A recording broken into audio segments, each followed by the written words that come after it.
2005 I always found to be a very nostalgic year for me. I don't know why, but for some reason sometimes I'll catch myself reminiscing about that year. Maybe it's because I turned 11 and I was starting to grow out of some of the things I liked as a younger kid. For my 2004 Christmas, I ended up getting an Xbox.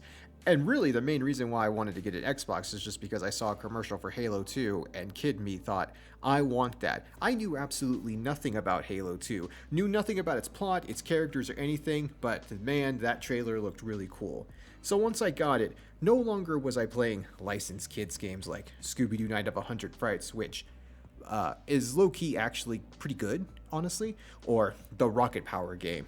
No. I graduated to real games. Games like the aforementioned Halo, or Doom 3, or Splinter Cell, or those types of games. I also started following the gaming industry much more closely. I had stumbled upon G4, really blew my mind as a kid, like a channel dedicated to video games, like I thought that was the coolest thing ever.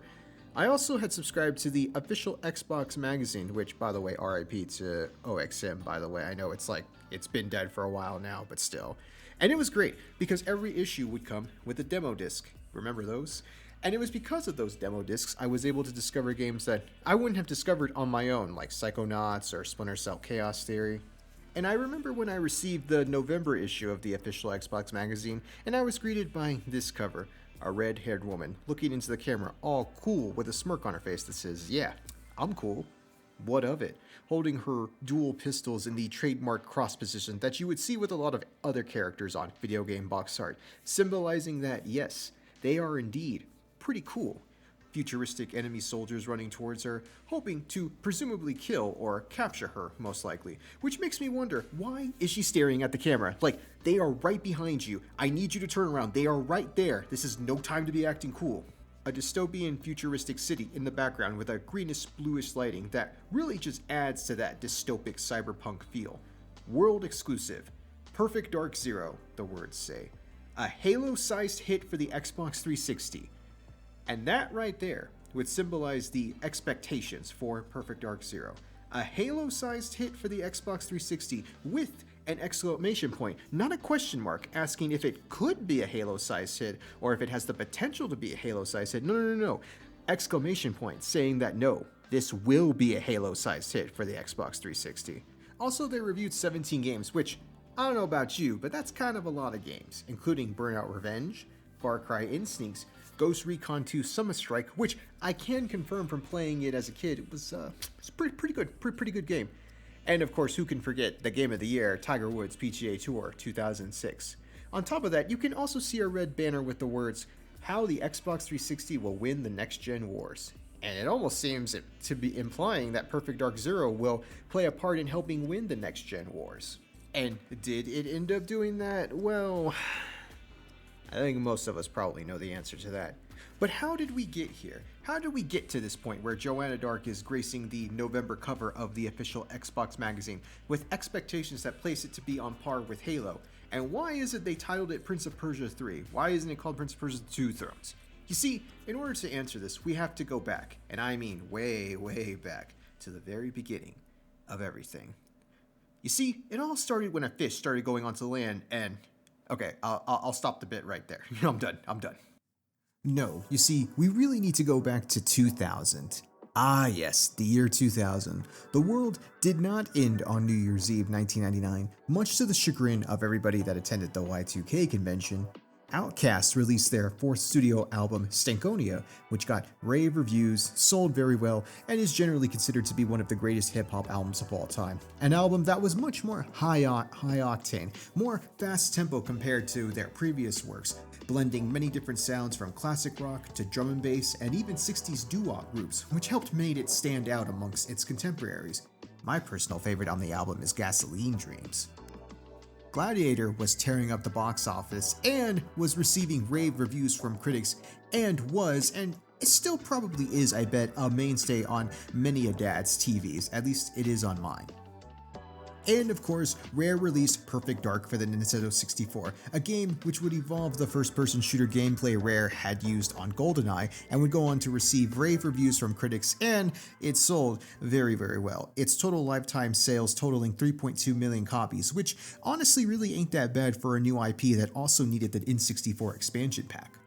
So, with it selling very well, it only makes sense for them to do a sequel, and that's what they did. Perfect Dark Zero was being worked on for the GameCube, with the game making an appearance at Space World 2000, and I hesitate to say game, but more like a character model of Joanna Dark appeared at Space World 2000. Nothing else was ever really shown after this, at least for the GameCube version anyways. However, many years later after the fact, we did end up getting some concept art that was leaked out of some character designs from the GameCube game. As you can see, they were really kicking around the idea of having a much more cartoony or anime-inspired design. Lead art director Will Overton, in her interview with Bisector back in 2006, speaks about the character designs. Yeah, I mean, we went down that road for quite a while. One of the biggest influences earlier in the game was Ghost in the Shell, and it was that sort of near-future look to everything. And right from the beginning, we wanted to go down a more stylized route. Not that we were sick with the super realistic way everyone seemed to be going, but we just wanted to do something different. We did kind of wanted to bring her back in line with the way Rare did things. In fact, it's slightly more oversaturated, a bit more colorful with everything, and make her more stylized as well. Even though it was pretty blocky in the N64 one, she was sort of still pretty much a normal shaped human being. We wanted to stylize her up a bit and make her more iconic, if you like, and that kind of anime comic book look we went down that route for quite a while, heavily for a while. And by the time we got to the end of it, if you look at the last few of those pictures, we reined it in a bit, and now it's sort of a hybrid. It's sort of a hybrid of a Japanese and Western comic book look. Not really as much as such, but we kind of toned down everything a little bit. Now, Rare lost a lot of staff, including the GoldenEye team, who went and founded Free Radical, who would go on to make the Time Splitters games, and Time Splitters is going to be popping back up later in the video. Then, of course, y'all know the drill, y'all know what happens next. Rare gets bought out by Microsoft, and Perfect Dark Zero gets shifted to the Xbox. Yeah, not the 360, that part comes a little later. There are some tech demos that you can see here that show a general idea of what the OG Xbox game might have looked like. The two videos focus on backgrounds and particle effects. And one of the things that I couldn't help but notice is the sway that you would see in Rare's like other shooters like GoldenEye or Perfect Dark, where you would move the stick to aim and the character's arms would kind of move in that general direction and the crosshair would also move. In the demo, it moves, but in the finished project, it doesn't. It's a fixed point and that sway is gone. It's just a little something that I noticed. Then it gets switched over to the 360, and I was trying to see if I could find a date or at least a time for when it switched over to the 360, because a lot of the interviews say that the game had about 12 months left of work for the original Xbox version before they made the switch. And in this interview that I found with producer Lee Schoonman, I hope I'm pronouncing his last name correctly, for the site Time Extension that was done back in 2023, Schoonman actually says that he was brought onto the project in September of 2004 to help get the game ready for launch. So I'm gonna guess that around, probably not September of 04, but maybe like August, probably summer. I'm willing to bet probably like summer of 2004 is probably when the Switch was made, which would have only given them about like 14 or 15 months to be able to get the game ready for launch. And I should also say that I feel bad for Schoonman, because in this same interview, he actually says that he had the unfortunate task to oversee both Perfect Dark Zero and Cameo Elements of Power, which was another game that also had a similar dev cycle to Perfect Dark Zero. And my God, that is just like a tall task. Like trying to get both of these games ready for launch for the 360, like you couldn't have let somebody else maybe do Cameo or do Perfect Dark. Like you got to make them cover both games. Like that's just a lot of work, man. Like my goodness. And Schoonman actually says that the task was very hard and it impacted his health by the end of the project. And I really hope he took a nice little long vacation after that. Maybe like a year-long vacation, perhaps?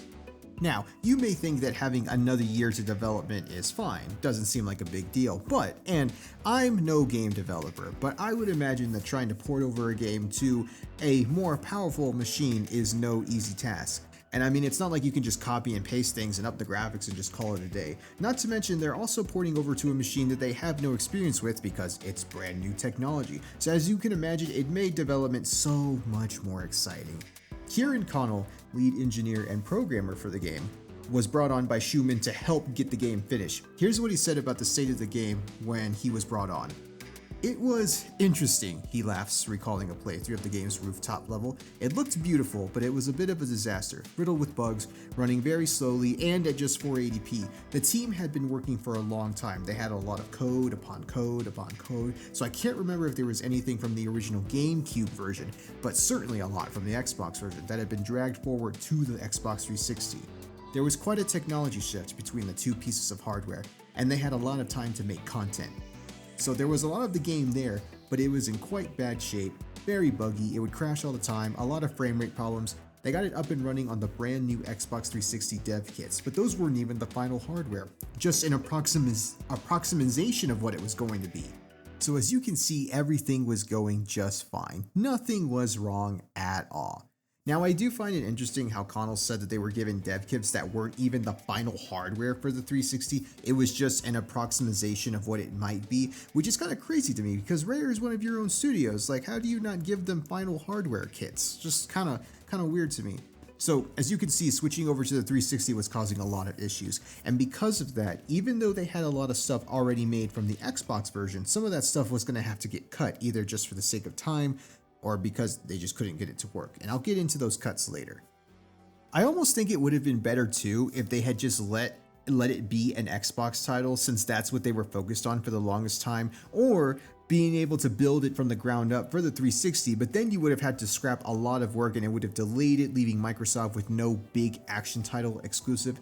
And on top of that, one of the other big changes that Rare had to adjust to was the bigger team size. Connell recalls, "I think Rare was almost caught off guard by the generational shift and how much larger the teams would get," he says. "The early N64 games had all been made by less than 20 people, and by Perfect Dark Zero, that had shot up to 80, and they weren't necessarily equipped for that. Suddenly, all the systems they had in place were creaking a little," which I do find it so funny how they talk about how 80 was big, which nowadays 80 people for a AAA game is like that would be nothing. Now it's like what, 200 300 people, which just goes to show you just how times have changed. But anyways, in the article it also says that Connell had 14 engineers reporting to him.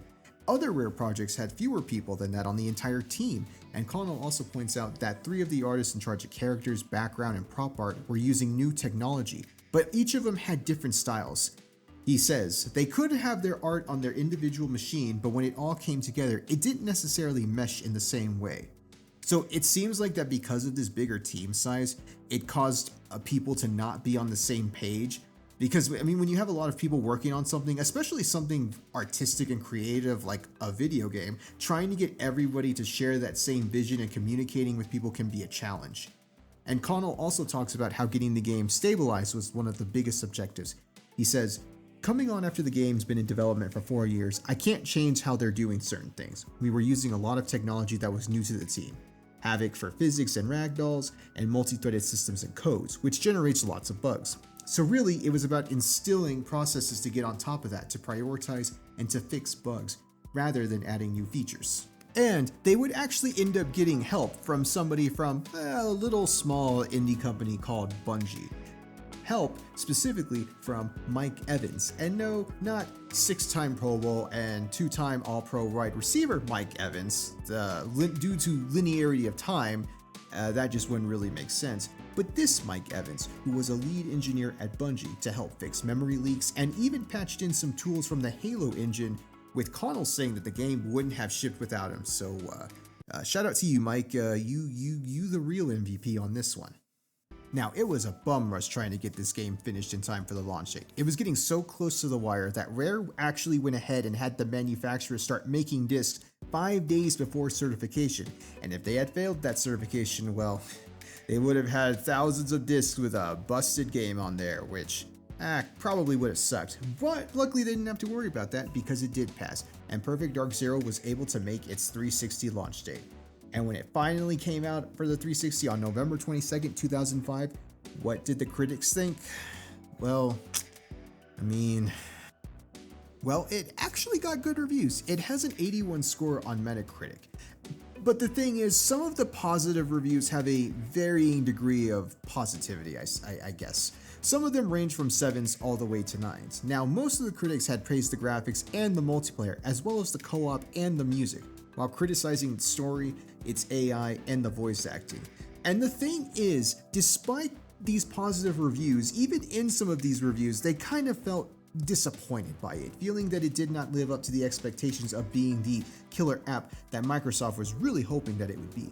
With Edge magazine even saying it fell short compared to Halo 1, obviously Halo 1 being a launch title for the Xbox. Despite this, the game did go on to sell 1 million copies, which I feel like under normal circumstances for any other game would have been great, but considering that they were hoping for this and it didn't live up to that, it's probably not what Microsoft would have wanted.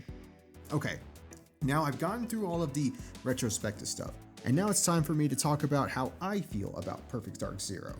And oh man, I'm gonna try my best not to be too negative, but I realized as I was looking through the review portion of my script, I feel like I am going to be negative on here, but I'll try not to sound as harsh about it. I don't want this to devolve into basically being like an angry video game nerd type of thing where it's like, oh, this game sucks, it's a piece of shit, blah, blah, blah. I don't want to do that. And besides, the angry video game reviewer shtick has been played out for a while anyway. But you know what they say, things do come in cycles. But the thing is, despite me not really liking this game, I mean, I don't hate it. There are certainly way worse games out there. I don't think it's like a piece of garbage or anything like that. And there are some things I do like about it. And I am always one that tries to find the positive in things, even if I didn't necessarily like it. Like I can say like, well, I didn't like it, but I did like this one thing, or I did like this thing. And to be honest, it really does take a lot for me to really not like a game. I feel like honestly, I'm pretty tolerant on a lot of things. Like there are certain games that I know people don't like that I do enjoy, even though I know that it's maybe not the best thing ever. Now, like I said in the beginning of the video, which at this point was whatever time is on screen here, I was not familiar with the Perfect Dark series. I didn't even know Zero was a prequel to Perfect Dark. I didn't even know Perfect Dark, the series, even existed, or who Rare even was, or its storied history. And that's because A, I did not have a Nintendo 64 growing up, I had a PlayStation, and B, I didn't really follow the gaming industry. I was like 5, like in 1999, so my knowledge of any games coming out was limited to what I would see on the shelves at like Toys R Us or Target or whatever, and whatever games my parents bought me, and whatever ones I would see for commercials for on TV. And really my only familiarity with the N64 was actually going to my cousin's house, who lived next door to my grandparents, because he had one, and he had like that and a Super Nintendo. Like he basically was the one that grew up during that era. He was a true 90s kid, basically. And I do remember playing certain games on there. Like I think I remember playing Super Mario World on his Super Nintendo, and I remember playing Killer Instinct and Pokemon Stadium, but that was really it. I don't think he had Perfect Dark, or if he did, I probably just ignored it. I don't remember.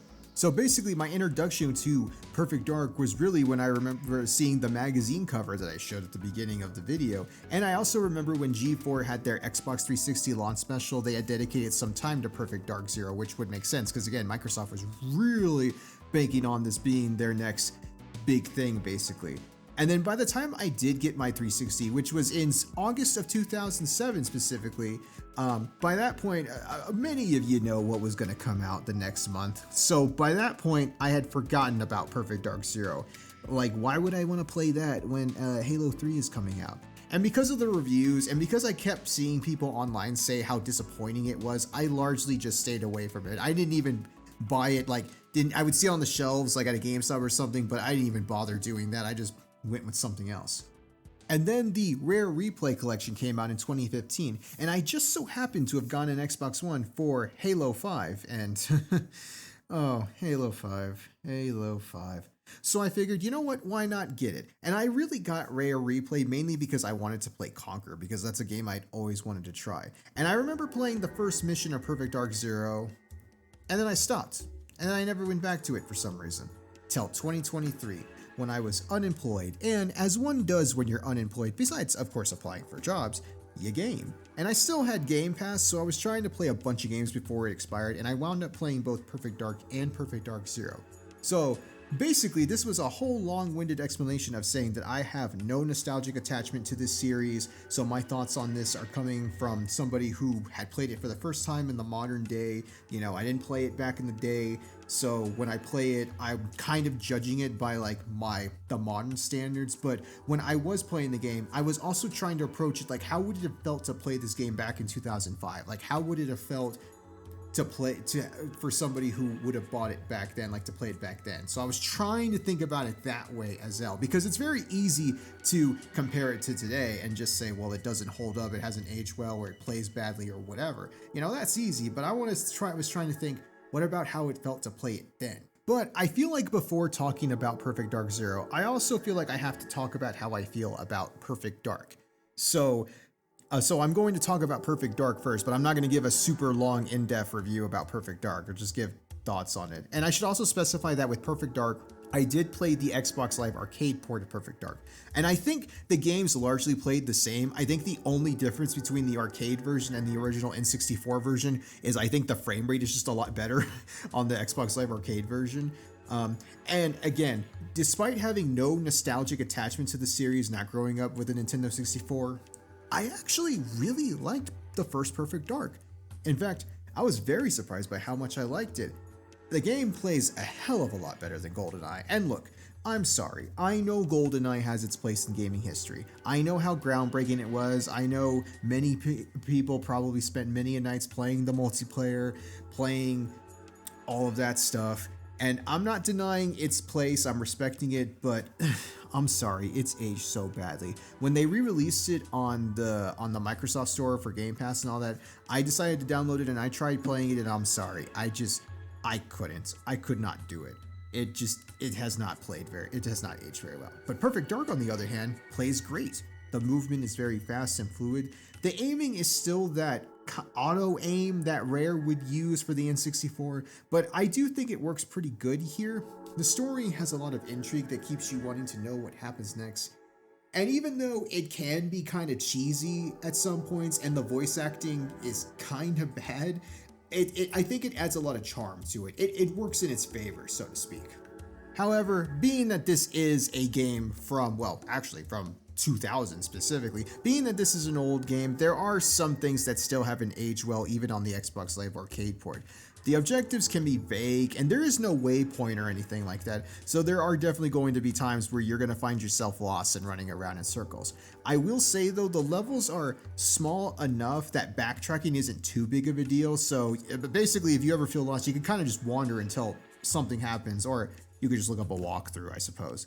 And as I've said about the voice acting, it's not the best, but I will actually say that again, I think it kind of works in its favor. It is kind of cheesy. It's not, groundbreaking or anything like that, but, it's got its charm. And the free aim, especially with the sniper rifle, can be very finicky as well. It can be hard to precisely aim, but barring that, I still think it was a very enjoyable experience, and I would probably recommend it to anyone, honestly. Now I'm going to talk now that I've gotten that out of the way, now I can talk about Perfect Dark Zero. And I'll talk about the story first, then the gameplay, and then we'll go to graphics and presentation. Now, when I kept seeing reviews for the game, a lot of the reviews had said that the story wasn't good, but none of them ever really went into depth by saying why it wasn't good. They just said it was weak. Like, look at this review that XPlay did for Perfect Dark Zero. The story is easily forgettable. Shut up, before I drop you like a bad conversation. So let's move on to the joy-distilling mechanics of the title itself. But since I'm somebody that loves talking about stories, and sometimes to the point of maybe overanalyzing or overthinking them, I'm gonna tell you why Perfect Dark Zero's story just didn't work for me. And I think the biggest thing that Perfect Dark Zero's story lacks compared to the original Perfect Dark is the intrigue, the conspiracy. Perfect Dark's story had like so many layers to its story. You had things with Datadyne being up to no good with its AI, then it evolves into finding out the government is involved with the NSA director working with Datadyne, and then they're gonna try and clone the president who is Obama for some reason. I guess Rare was predicting the future here, so they can get access to a submarine that can lead them to a space vessel and bomb the ocean. Oh, and aliens are involved now. And it turns out there are two alien races that have been at war with each other for a very long time, with one of them using Datadyne to try and get access to the spacecraft, and then the aliens gave Datadyne alien technology in exchange for helping them.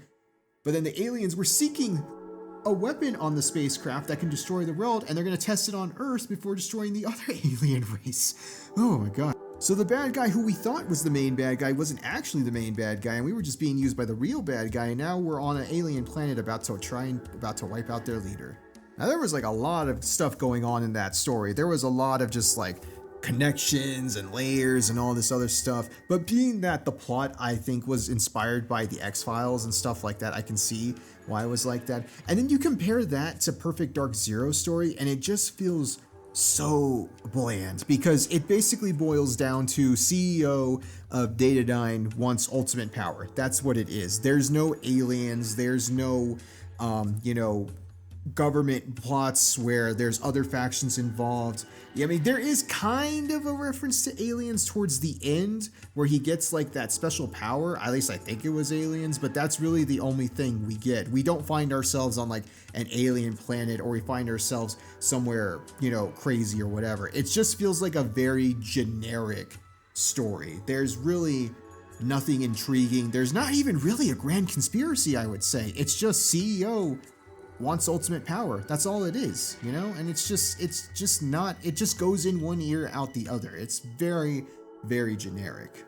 And I also understand that being that this is a prequel to the first game, you can't exactly just throw Joanna meeting aliens in there, because then that would have thrown off like the continuity or whatever. But I still feel like you could have done something interesting without resorting to aliens. You probably still could have had a really cool or interesting conspiratorial plot, but again, it just goes nowhere really. And the thing is, even if the game had a generic story, it probably could have been saved if the characters were at least like if I had cared about the characters, or if I was invested in them, but I just was not. For example, Joanna's dad is in this game, Jack Dark. But the thing is that I actually totally forgot that Jack was Joanna's dad for this, and I don't even remember if they really had any father-daughter moments. The only reason that I even remembered that she was Jack's daughter is that she calls him dad once in one mission.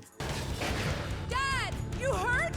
Throughout the entire time when they talk to each other, it never really feels like it's a father-daughter type of thing. It feels more like a mentor-mentee type of thing, but They do to you. You should never have come after me, kid. 2 months soy, ground, 10 degrees south, 76 degrees west, Alphaeus Mongoliae, Ozymandias.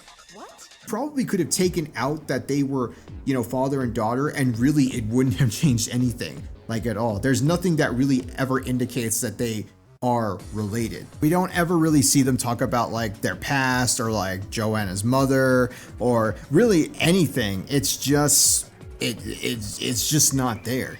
There is also a character named Chandra that is in the game, and she's basically just like the chairperson, right? The person that does all of the hacker stuff, looks at the maps, gives them the mission info and all of that, like that type of person. And the thing is, with Chandra, we don't actually really like physically see her throughout the whole game, except towards the end. She's basically just like a voice, but we don't really get to know her very well, know her past or anything. She basically just feeds Joanna information. And Chandra does end up betraying Joanna after Jack was killed, basically going over to the conspiracy, to the CEO's side, basically. And the main reason is just, why does anybody do what they do? They don't do it for free.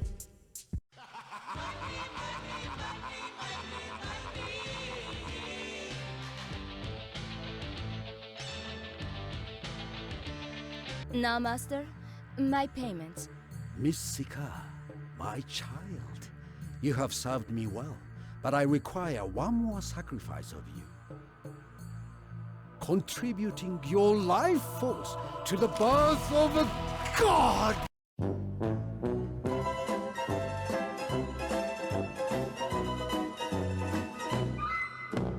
money. That's literally it. And the thing is I just did not care about that betrayal. I think it was supposed to be like a shock type of thing, like to kind of spice up the story. It's like, whoa, she betrayed us. But like, I did not care.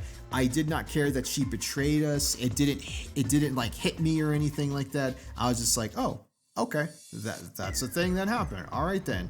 Like it just didn't work for me. Like we mostly see her disembodied voice, or hear her disembodied voice, I should say. And again, there wasn't really any personality to her. I just did not care. I did not care or anything like that. So the betrayal thing just did not work for me. And the other thing was too, is that her betrayal wasn't really hinted at, like, at all, basically. Like throughout the whole game, you know, everything's pretty much normal, and then suddenly once her betrayal is revealed, it's like, oh, okay, like this is a thing that's happening. And like, you could have given hints and stuff like that. Like if Chandra had said something along the lines of like, oh, you know, if this mission fails, what are we going to do about money, or something relating to money concerns, where if she was that concerned about it, then maybe you could kind of see it's like, oh, well, that makes sense. She betrayed him because Jack is dead. It's just Joanna and she needs money. There's money concerns. So I could totally understand why, but it's, again, never hinted at. Okay, so actually, while I was looking around, I actually found out that there was a Perfect Dark Zero prequel comic that came bundled with the limited edition of the game. And luckily, I was able to find it online, because I'm not paying $60 plus a $6 delivery fee to read it. That's like half the money to buy a black label copy of Silent Hill 2 for the PS2.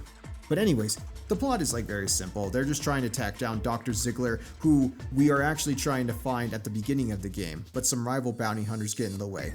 But the thing is, this comic actually has so much more character than the actual game. We get to see a little glimpse into their relationships and how they interact with each other. We see that Jack still doesn't think that Joanna is ready to go out into the field, while Joanna thinks that she is, as Jack has been training her for years. So, you know, again, it's a classic, like, mentor doesn't think mentee is ready to, or anything. So it's not anything original, but I'll take that over nothing. And Chandra also says that they're $15,000 in debt because of a job in Chicago that went wrong, and that Joanna may be responsible for it.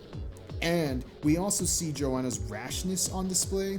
And the thing is, if any of this had been in the game, it probably made the story just a little bit better. I don't know if it would have saved it, but at least it would have made it just a tiny bit better, because we don't really see any of that conflict between Jack and Joanna in the game. And the $15,000 debt would also explain why Chandra wanted to bail after the mission went wrong. So it kind of helps clear out some things. But in order for you to know that, you would have had to have gotten the limited edition of the game.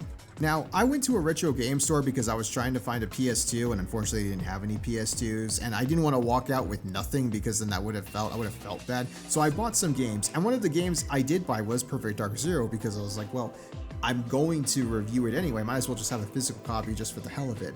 And I was looking at the case and I saw it still had its manual. You remember when those were a thing? Remember when manuals were a thing? And the manual actually does have more backstory. It says that Jack was in the Marines and law enforcement, and also met Chandra when he was on the police force, and they became allies, and she joined when Jack started his bounty hunting operation. And again, this could have made Chandra's betrayal hit a bit more, because it seems like Chandra was there from the start, and it seems like that they sort of became unlikely allies, where perhaps Chandra was on like the wrong side of the law or something, and then Jack kind of saw something more in her, and you know, they became allies. Maybe she was like helping him and all that. So it seems like there was more there to that relationship, and I feel like that could have been explored, but again, it's never shown or hinted at all in the game. And then there was also more here. There's also more about Joanna, because the thing is that Joanna in this game really has no agency at all. In the manual, when it describes Joanna, it describes her as not having mastered her emotions, and she has a bit of a reckless streak. Now, we do see that in the comic, but we never see that in the game. Most of the time, she always does what she's told, whether it's Jack, Chandra for one mission, or when Carrington shows up. She pretty much always does what she's told, and she never really disagrees or even really argues about it. She just does it. The only real emotional thing that she does is after Mayhem. Okay, Rare. Okay, I see. After Mayhem, who is the daughter of the CEO of Datadyne, kills her dad, she burns she burns half her face off as she escapes on a jetpack. That's really the only thing that happens, and to be honest, even in that, it's not like it really like jeopardizes the mission, because the mission was already fucked anyway. So that was basically just like trying to get something in before she dipped. So that's not really anything I would consider to be like super reckless or just like, or like, oh, she's putting the mission in danger. That's really the only thing. And the thing is, when that happens, it doesn't really feel that emotional because, well, that was hot work. Boy, do I want a cold beer. You think you can kick it up for my crowd? See? They love me. This game also continues the tradition of having bad voice acting. It doesn't really help either. And the thing is, after her dad dies, we don't really see a moment of her like reflecting or grieving or really anything change, like where she goes on a rampage or anything like that. The only real thing we see is that I think she says one line about, it's like, oh, I need to find Mayhem so I can kill her or whatever. Again with the confusion. All I care about is putting a bullet in Jiang Li and his bitch dog. Really? That's really it. She still makes her cheesy one-liners and all of that. Like, it doesn't really feel like anything's changed, really. Now, speaking of the voice acting, I guess I might as well talk about that because that was one of the criticisms of Perfect Dark Zero, and it is a criticism that I do share because, again, the voice acting is just, it ain't great. Now, the thing is, as I said in when I was talking about the first Perfect Dark, the voice acting there wasn't great either, but there is a good reason why the voice acting wasn't great, and I'll actually let Rare themselves explain. So what you'll find with earlier Rare games is that if there's any voice acting, it's done by people who are within the studio, simply because at that time it would be unthinkable to actually pay somebody else to do a voice. I think it was an automatic assumption that as part of the music department, you would get involved in other people's games, you would get involved providing the vocal sound effects for various different games. I was in Banjo-Kazooie, I was Pipsy, and all sorts. I mean, you automatically knew that if a new game was coming out and it needed a squeaky character or a female character, you'd get. So yeah, that's why. It's because the people who voiced the game weren't professional voice actors. It was all Rare staff. So in an understandable way, you can see why the voice acting isn't the greatest or anything like that. But in this game, they were using professional voice actors, and it's just not good. Everything just feels so stiff. It feels like it was all done in one take. There's not really like a lot of emotion, I feel like, behind certain lines. Like even when Joanna's dad dies, like you would expect there to be something very emotional, and when Joanna says no, it doesn't work. It doesn't feel right to me.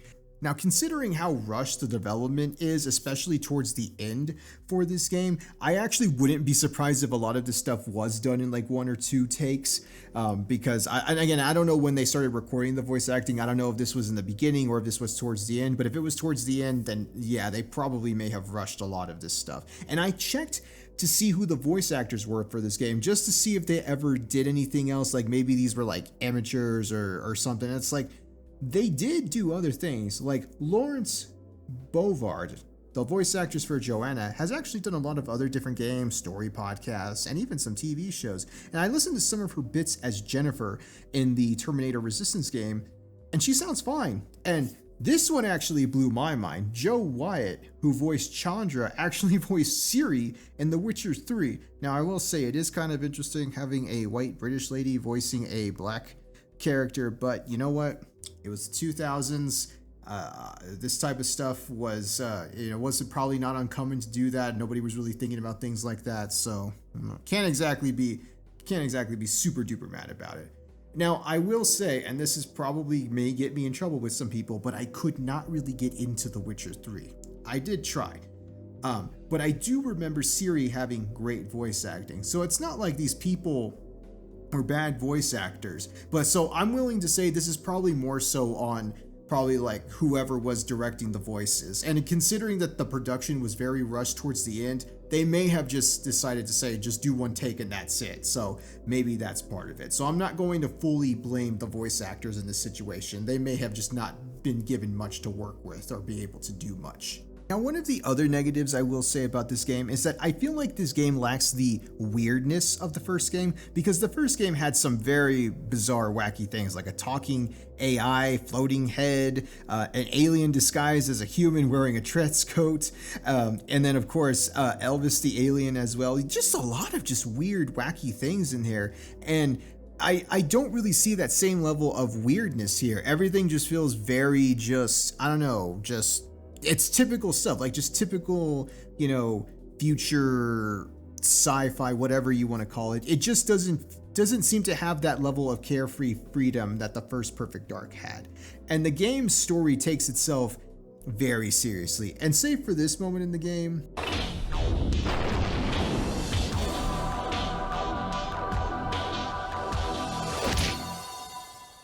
which I do find that to be kind of funny. He didn't have to do it like that. He did not have to be extra like that. And Joanna's cheesy one-liners.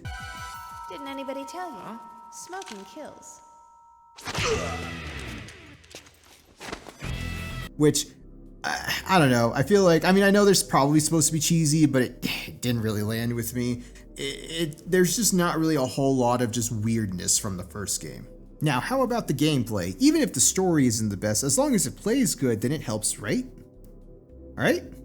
Well, it doesn't actually. The gameplay is marred by a lot of just clunkiness and some really weird design decisions. The movement is very stiff, and it's slow. It feels like Joanna has like 2 giant rocks chained to her sides as she moves, which is interesting because even in the original Perfect Dark on N64, her movement was a bit faster. And even games back around that time, I feel like had much faster movement. They were a lot more fast-paced. Halo 2 had it. Call of Duty 2, which was also a launch title for the 360, had it. Time Splitters 3 even had it, and that was made by the people who were part of the GoldenEye team. The movement there was a lot more faster.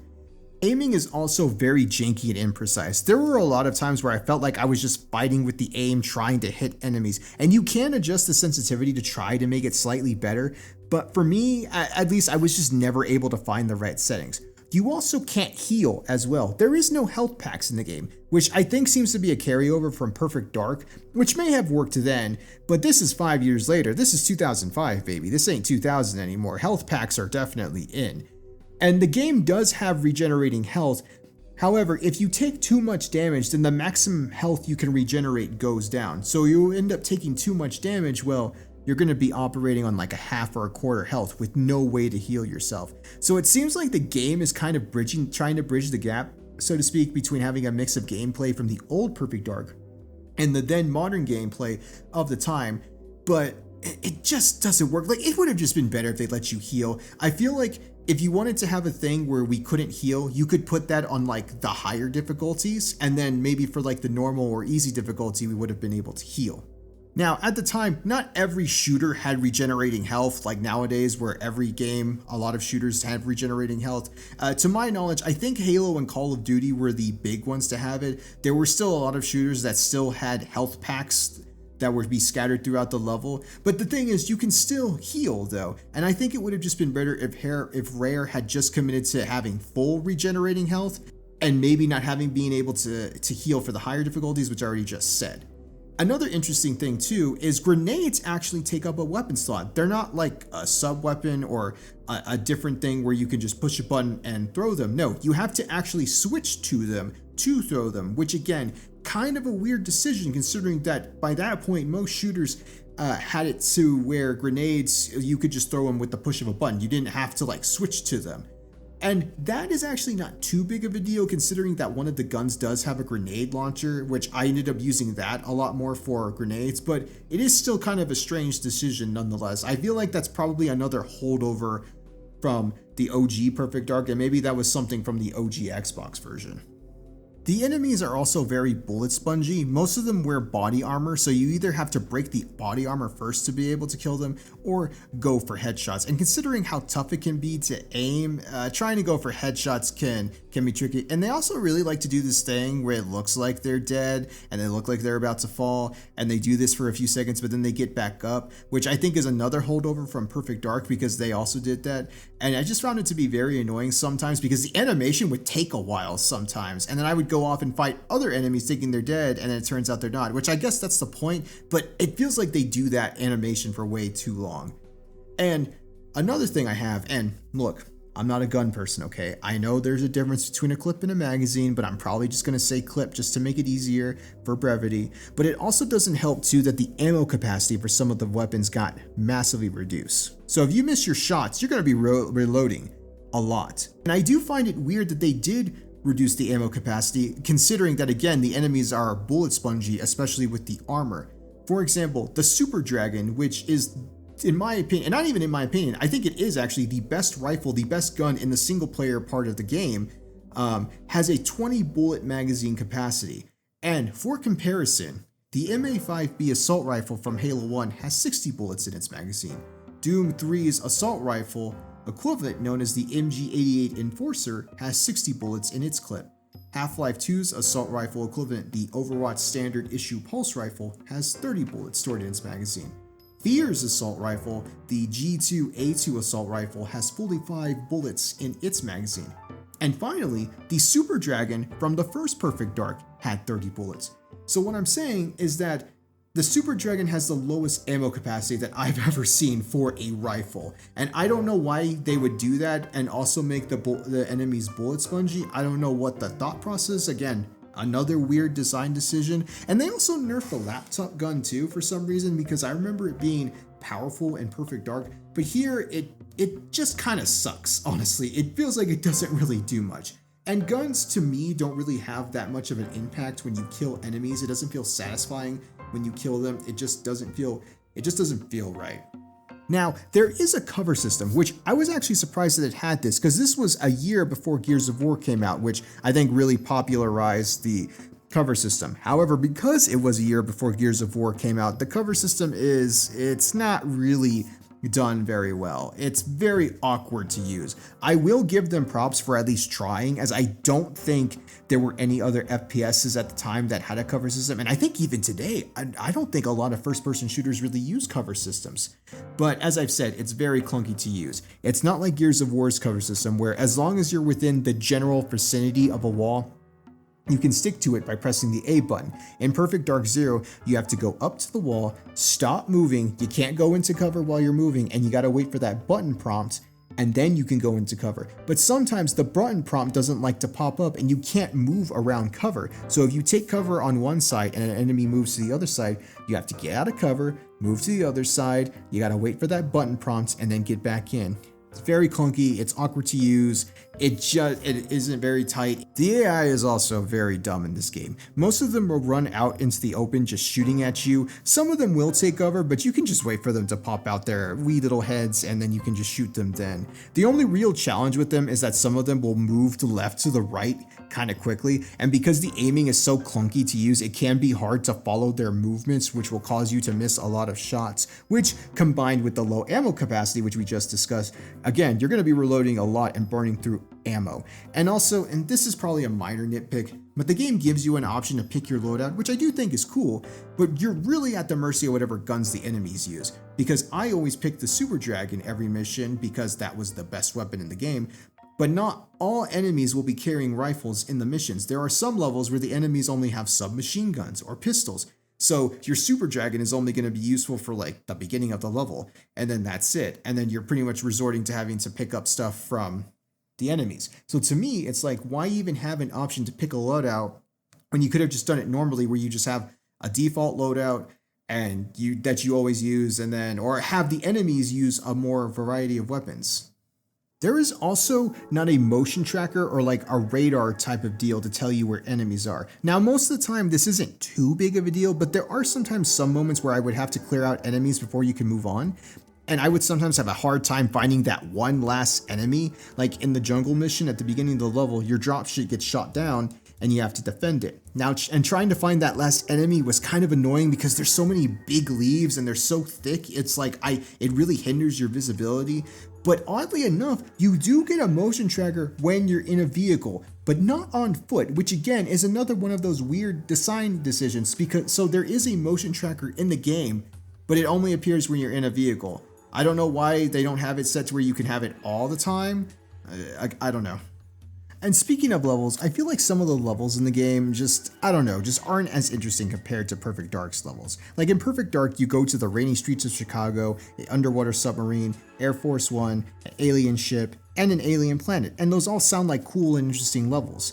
But in Perfect Dark Zero, the only levels that really stick out in my mind is the final level where you're going after Zhang Li, especially the part where you're doing an assault on the bridge and you're fighting through all of the Datadyne soldiers. I thought that part was actually pretty cool. I liked that one. There is also the rooftop level, which I also really liked. And I think that level would have probably been a lot more fun for sure in co-op because there's basically a part where you have to provide covering fire for Jack Dark. So I do think that part was definitely pretty cool. And the mansion level is also kind of memorable, but not because I liked it, but really because of the really dumb stealth that you had to do in that. But I mean, I guess I remember it at least. But a lot of the levels just feel very generic to me. You know, you got an oil club, oil rig, a club, you know, the temple. Those are just kind of things I've seen before in other games. I feel like it just lacks the imagination of the previous games. And the game does try to give you different options in how you want to approach certain situations like being stealthy or going in guns a-blazing. But at least for me anyways, the stealth only worked when it wanted to work. There isn't really a stealth system in place. You can't hide bodies, so you need to be careful about where you shoot them so you're not to be discovered. And since you don't have a map or a way to see where all the enemies are, it's going to be a lot of trial and error trying to learn all of the guards' position and paths. The amount of times that I got caught because a guard came around behind me and I didn't see them was a lot. And since this is the early 2000s, if you get caught, every single guard knows where you are. It got to a point where I stopped giving a shit about stealth and I just went in guns a-blazing. It was just so much faster that way. I feel like trying to be stealthy just slows the game down to a crawl. It would have been better if they just didn't have that. I like the idea of having options, but when the stealth feels so half-baked, I just don't see the point. So I don't know if this was a glitch on my part, but in one of the missions there is an optional objective where you can get two factions to shoot each other by killing one of them without being seen. And I did that, but I still got caught. They all still started shooting at me, and I was using a silenced weapon, so I reloaded the checkpoint again, and I also double checked to make sure there wasn't like a hidden enemy anywhere that saw me, and I didn't see anything, so I tried it again, and somehow I was still seen. I have no idea how you're supposed to accomplish that. When there's no pretense of stealth, especially in some of the other levels like the final level where you're on the bridge, or even the rooftop level where there's no stealth, you're just blasting through everybody, it's all action, I was actually having a good time. You know, when it was just purely focused on being an FPS and you're just blasting away bad guys, I really liked it. It's one of those things where you're playing a game and everything starts to click and you're just getting into that flow. There were times where I found myself in that flow and I was like, you know, I'm kind of enjoying myself here. You know, you still have to deal with some of the floaty aim and the bad AI, but when you're getting into that flow, it doesn't really bother me. It's not bad. I also feel like it's lacking that cyberpunk or dystopic feel and aesthetic like the previous game had. Like if you take out the flying ships and some of the vehicles, a lot of the levels just feel like they could be in the modern day. Like for example, take the first mission in Perfect Dark. When you infiltrate the Datadyne Corporation building, and it takes place at night, so you have this really nice bluish hue. There's flying cars going by. You got the neon lighting, the city skyline in the background. It all just gives a very cyberpunk dystopic feel to it. Now you compare that to the club mission at the start of the game, which I probably think is the closest that kind of achieves that cyberpunk feel, but it just doesn't work. Like you have the neon lighting, you got the skyline, but it's lacking something. It's just lacking that dystopic futuristic feel. It again just feels like that could be like in the modern day then or even now. There is also a waypoint in this game which is very helpful, which addresses the criticism I had with Perfect Dark 1, which of not knowing where to go, which again, very good addition because you could get lost in the first game. just running through the levels, just clicking doors, hoping one of them will lead to something. The only thing that sucks is there's not real a way to toggle it when you need it. It only appears when you're taking too long. And I won't lie, there were a few times where I did get lost because some of the interiors of the levels looked kind of the same after a while.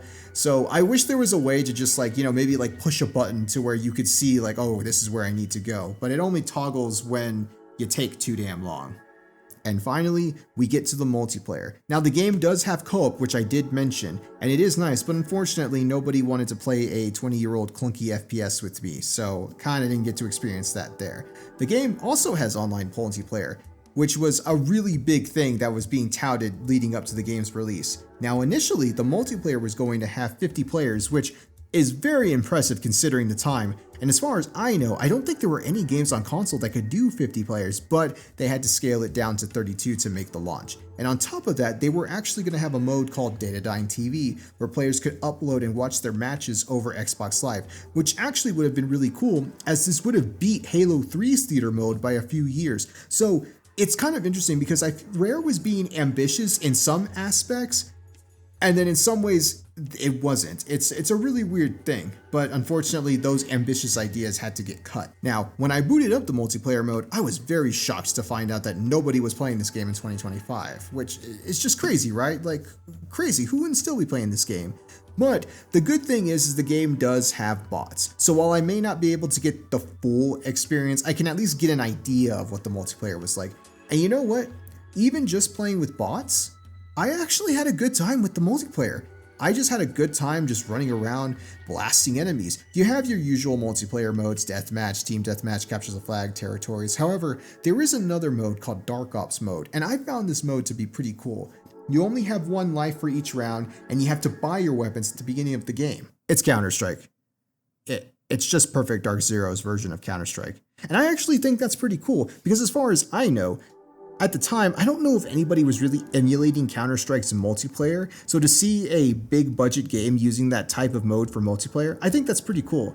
The multiplayer was considered a bright spot for the game, and that is something I do agree with. I can just imagine just coming home after a long day of work, booting up your brand new Xbox 360 and just blasting away at people.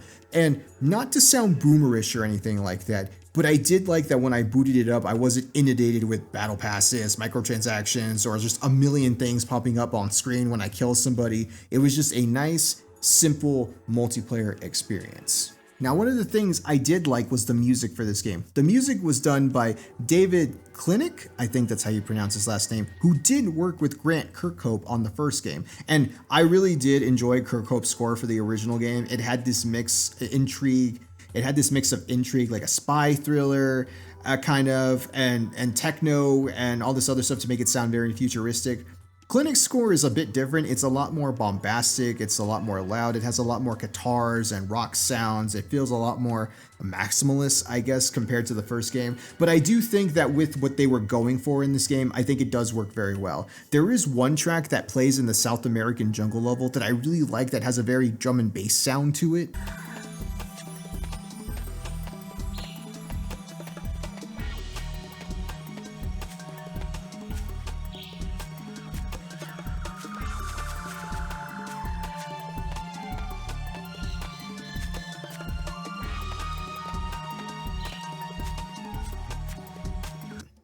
I also really like the song that plays after you complete a mission.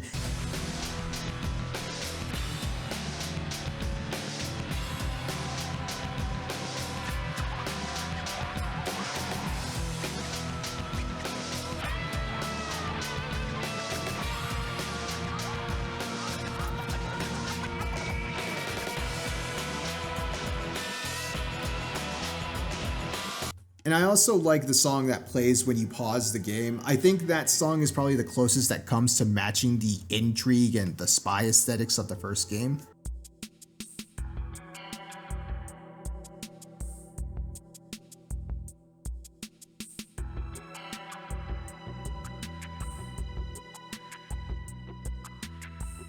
Well, we're finally getting close to the end here. In the end, Perfect Dark is, just as I said, a early 2000s clunky FPS with an HD coat of paint. It's not complete garbage, as I said before. It's not the worst game ever made. There are much worse games out there.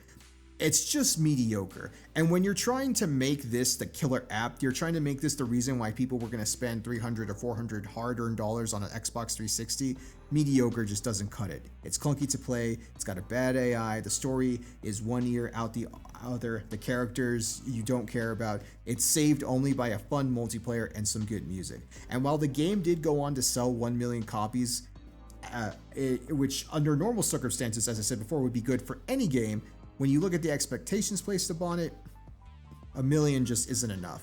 And quite frankly, even as someone that only recently got into the series, I think Joanna deserved much better than this game. I really do feel for Rare though in this instance, because they didn't ask for this. They didn't ask for Perfect Dark Zero to be the big, the big killer app, the big game that was going to sell 360s. They didn't ask for that. They were just plugging away, making their game, and Microsoft comes in. I like to imagine it like it's Gary Cole's character from Office Space, and they're like, yeah, so we're going to need you to port over Perfect Dark Zero to the Xbox 360, and we're going to need you to do that within a year and a few months. Okay. I can't imagine the amount of crunch that went into getting this game ready for launch. And it really is a testament to Rare that this game came out and it worked. Like, sure, there were some glitches and stuff, but it was still playable. It wasn't broken. And you may say, but Zach, isn't that like the bare minimum? Shouldn't all games be playable when they come out? And yeah, you're right. But when you look at the conditions that this game was made in, honestly, it's quite an achievement that they were able to get it to work.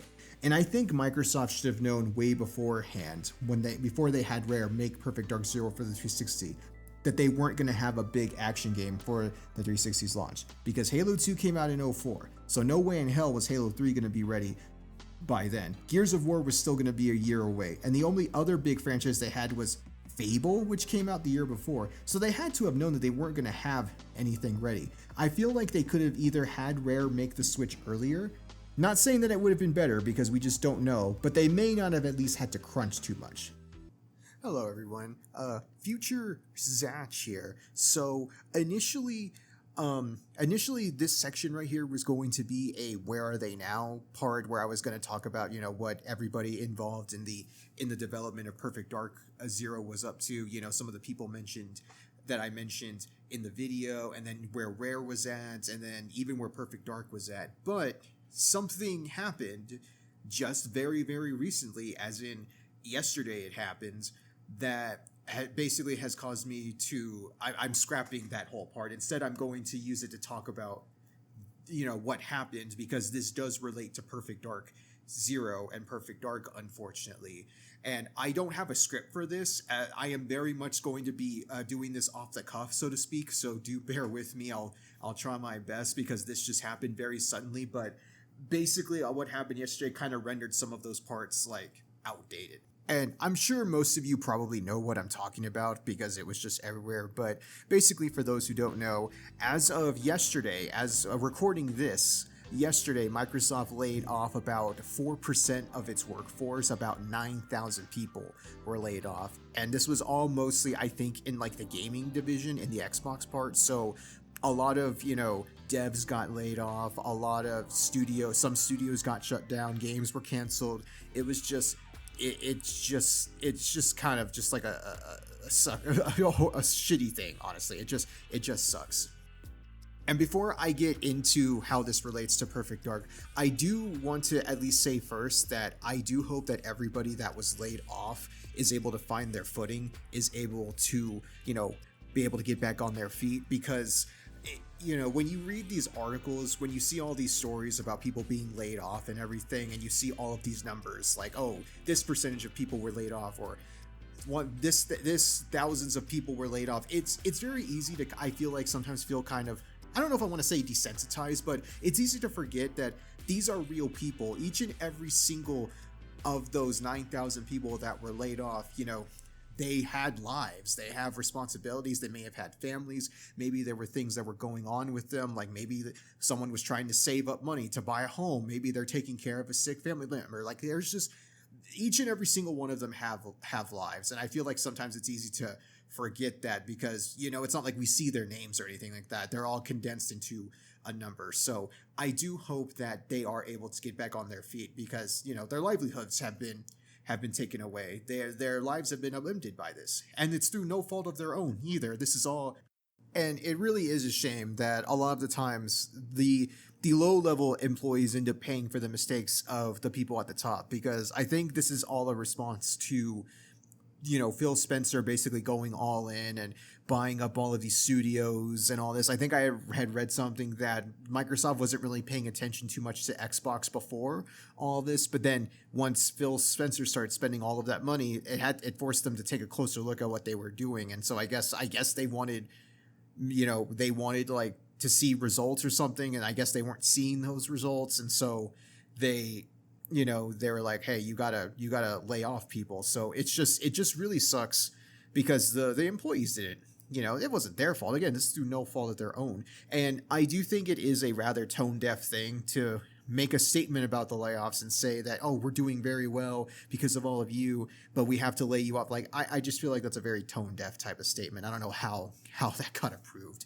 But in terms of how this relates to Perfect Dark, as I said earlier, a lot of studios either lost a lot of people, or games were canceled, or in some cases, some studios were shut down. Like, I think I saw that like Turn 10, which were the folks that made Forza Motorsport, not Horizon. Horizon was Playground Games, but Forza Motorsport, I think they lost like 50% of their workforce, which I think is just, that's insane, because that's half of their people.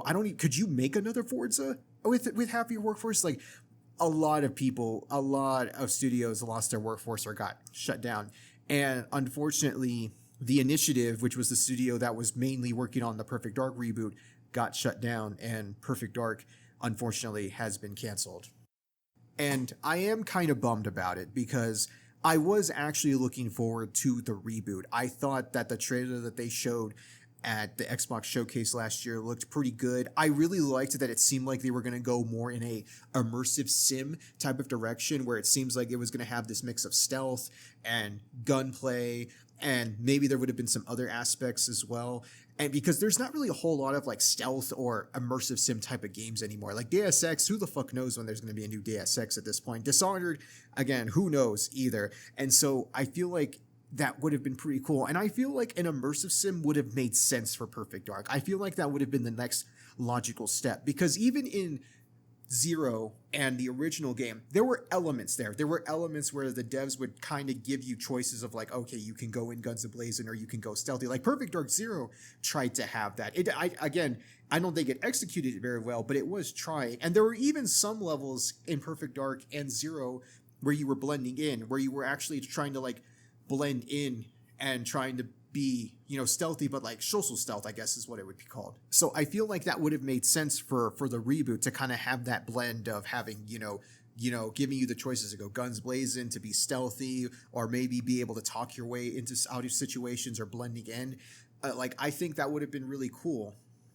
And in like the old section that I was talking about, in the where are they now section, I actually had expressed my excitement for the reboot, and I had even said that, oh, it looks like it's getting back on track.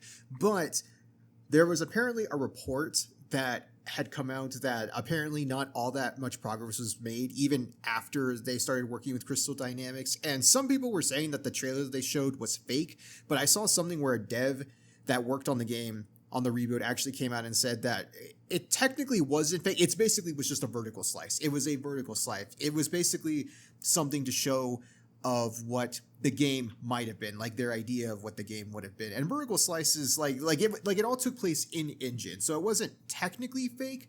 But he also said some elements were kind of fake. Like, it is like playable. It is a playable thing, but it wasn't necessarily taken from the game. It was basically made to kind of show like, oh, here's what our vision is for the game. Because vertical slices are nothing new. Devs use them all the time. I think they'll use them to either try to entice other people to work on the game and be like, hey, this is what we're working on. Here's what we're trying to do. You could be a part of it. Or I do know that they will use them whenever they talk to publishers, whenever they're trying to pitch a game, and they'll show them a vertical slice. Like, hey, here's an idea of what our game is going to be. Here's our vision. What do you think? Will you publish us? Will you fund us, or whatever? So those aren't unheard of. I definitely don't know if I've heard of using a vertical slice to show off something to the public, which makes me wonder if maybe there really wasn't all that much progress made as as we thought. Although I'm sure we'll end up getting a Jason Schreier article months down the line that will end up explaining what went wrong with Perfect Dark. But again, it really is a shame though, because like I said, I was excited for it. I expressed excitement for it in that section. I had even said, oh, looks like things are back on track. And now we're basically back to square one again, where the reboot has been canceled, and who the fuck knows if Perfect Dark will ever come back. That might have been Perfect Dark's last chance to come back. So yeah, this is where I'm gonna end the video, and it's kind of a downer. I didn't want it to end like this. You know, before all of this, I had this video ending on a little bit more of a positive note. Like, yes, you know, Rare went through hell trying to get Perfect Dark Zero made, and yes, you know, it may not have turned out how people wanted it to be, but you know, it seemed like there was hope for Perfect Dark to come back, that it wasn't exactly dead. And I also had expressed admiration for the Rare team, because it's like, while the game may not have been great or anything, the fact that they were able to get it to work, they were able to ship it out, and it worked and it was functional and everything, just goes to show you, like, just how, you know, shows the testament to them. And you know, it just sucks that I have to end it, that I got to end it this way, because it's like this, because of all of this. So I'm going to call it here. To everybody that watched, I appreciate it. Again, sorry that things ended on such a dour note, but you know, it's an unfortunate thing that happened. If you liked it, you know, feel free to like, feel free to subscribe, feel free to do whatever you want. Do whatever you want. If you don't, then you know what? I'm not your mother. You do whatever you want, you know. But I definitely want to keep doing more. I hope everybody watching this has a good day. Bye-bye now, y'all.